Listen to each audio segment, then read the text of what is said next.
सोमवती अमावस्याचे व्रत करत नसेल तर ही कथा ऐकावी।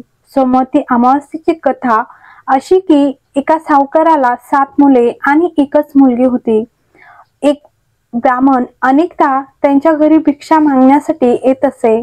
जेव्हा जेव्हा सावकाराची मुलगी भिक्षा घेऊन यायची तेव्हा तो ब्राह्मण भिक्षा घेण्यास नकार देत असे आणि तिला म्हणायचा की तुझ्या नशिबात चांगले भाग्य लिहिलेले नाहीत। हे ऐकून सावकाराची मुलगी दुःखी व्हायची। असे अनेक वेळा घडले। मग एके दिवशी सावकाराच्या मुलीने तिच्या आईला सगळा प्रकार सांगितला। एक ब्राह्मण कसा भिक्षा मागायला येतो आणि तिच्याकडून भिक्षा न घेण्यास नकार देतो। सावकाराच्या बायकोने तिच्या मुलीला सांगितले की पुढच्या वेळी भिकारी येईल तेव्हा मला सांग। एके दिवशी भिकारी दारात आला तेव्हा सावकाराची बायको दाराच्या मागे लपून सर्व काही ऐकत होती। नेहमीप्रमाणेच घडले। सावकाराने भिक्षा घेण्यास नकार दिला आणि सांगितले की तुझ्या नशिबात विधवा होण्याचे लिहिले आहेत, सौभाग्य प्राप्ती नाही। हे ऐकून सावकाराची बायको दारातून बाहेर आली आणि भिकाऱ्याला म्हणू लागली की आम्ही भिक्षा देतो, वरून तू आम्हाला एक अशुभ गोष्ट सांगत आहेस। ब्राह्मण म्हणाला की मी जे बोलतो ते खरे आहे। तुझ्या मुलीच्या नशिबात सौभाग्य प्राप्ती लिहिलेली नाही। जेव्हा तुमची मुलगी लग्नाच्या वेळी सप्तपदी घेत असेल त्याच वेळी एक साप येईल आणि तिच्या पतीला चावेल आणि ती विधवा होईल।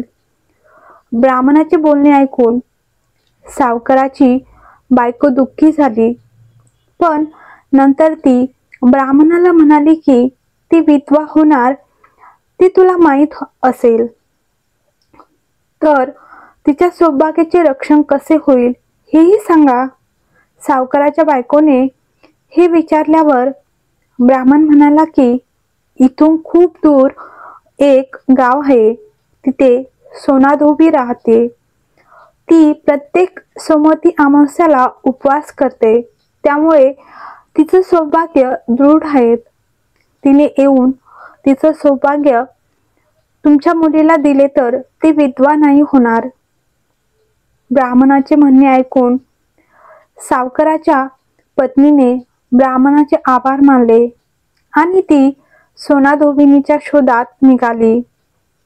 एके दिवशी भरपूर उन्हामुळे ती पिंपळाच्या सावलीत विश्रांती घेत होती तेव्हा त्याने पाहिले की एक साप आला आणि गरुडाच्या पिल्लांना खाण्यासाठी त्या पिंपळाच्या झाडावर चढू लागला। सावकाराच्या पत्नीने सापाला मारून गरुडाच्या मुलांचे रक्षण केले। इतक्यात गरुडही तिथे आला आणि त्याने पाहिले की सर्वत्र रक्त पसरले आहेत। गरुडाला वाटले की सावकाराच्या बायकोने आपल्या मुलांचे नुकसान केले आहेत, म्हणून गरुडाने तिच्यावर हल्ला केला, पण सावकाराच्या पत्नीने त्याला थांबवले आणि सांगितले की तिने मुलांचे रक्षण केले आहेत।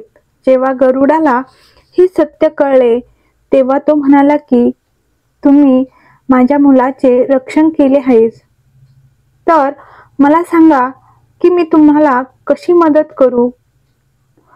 तेव्हा सावकाराच्या पत्नीने गरुडाला सांगितले की ती सोनाधोबिनीच्या शोधात निघाली आहेत, ती कुठे राहते हे सांगितले तर खूप उपकार होतील।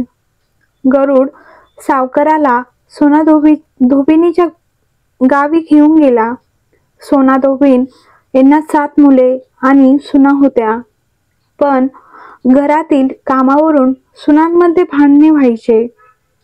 सावकाराच्या पत्नीला यावर उपाय सुचला आणि रोज रात्री सगळे झोपले की ती गुपचूप सोनाधोबिनीच्या घरी जायची आणि घरातील कामे करून निघून यायची। असे बरेच दिवस चालले। चालले असताना एके दिवशी सोना धोबीन लपून बसून सर्व काही पाहिले. सावकाराची पत्नी निघून जाऊ लागली तेव्हा धोबिनीने तिला पकडले आणि विचारले की तू कोण आहेस आणि तू अशी घरची कामे करून का निघून जातेस? सावकाराची पत्नी म्हणाले की मी सर्व काही सांगेन, पण आधी वचन दे की सर्व सत्य जाणून घेऊन तू मला मदत करशील. सोना धोबिनीने सावकाराच्या पत्नीला वचन दिले.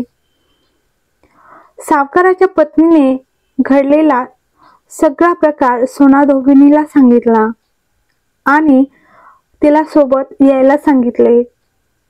सोना धोबीन सावकाराच्या घरी गेली आणि तिच्या सुनेला म्हणाले की मी परत येईपर्यंत तुमचे सासरे मरून जातील, मात्र त्यांचे शरीर तेलात बुडवून ठेवा, अंतिम संस्कार करू नका. सोना धोबीन सावकाराच्या घरी आली आणि सावकाराच्या मुलीचे लग्न सुरू असताना फेऱ्यांमध्ये एक साप आला.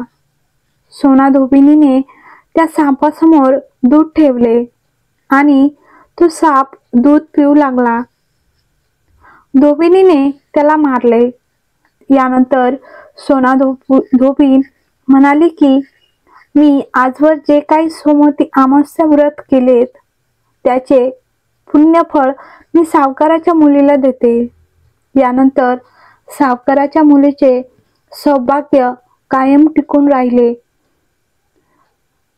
यानंतर सोना धोबीन आपल्या गावी परत जाऊ लागली. वाटेत जाताना मग एके दिवशी सोमवती अमावस्या आली. धोबन यांनी या दिवशी उपवास केला आणि पिंपळाची पूजा केली, कथा वाचली. दरम्यान सोना धोबीन यांच्या पतीचा मृत्यू झाला होता. घरी आल्यावर तिने सोमवती अमावस्येचे पुण्य पतीला दिले आणि यामुळे तिचा मृत पती पुन्हा जिवंत झाला. जेव्हा लोकांनी सोना धोबिनीला विचारले की तू तुझ्या मृत पतीला कसे जिवंत केलेस, तेव्हा तिने सांगितले की सोमवती अमावस्येच्या व्रताचा परिणाम झाल्यामुळे पतीला जिवंत करण्यास मदत झाली. हर हर महादेव, श्री शिवाय नमस्तुभ्यम. तर तुम्हाला व्हिडिओ आवडला असेल तर लाईक करा, कमेंट करा आणि कमेंट बॉक्समध्ये हर हर महादेव लिहायला विसरू नका.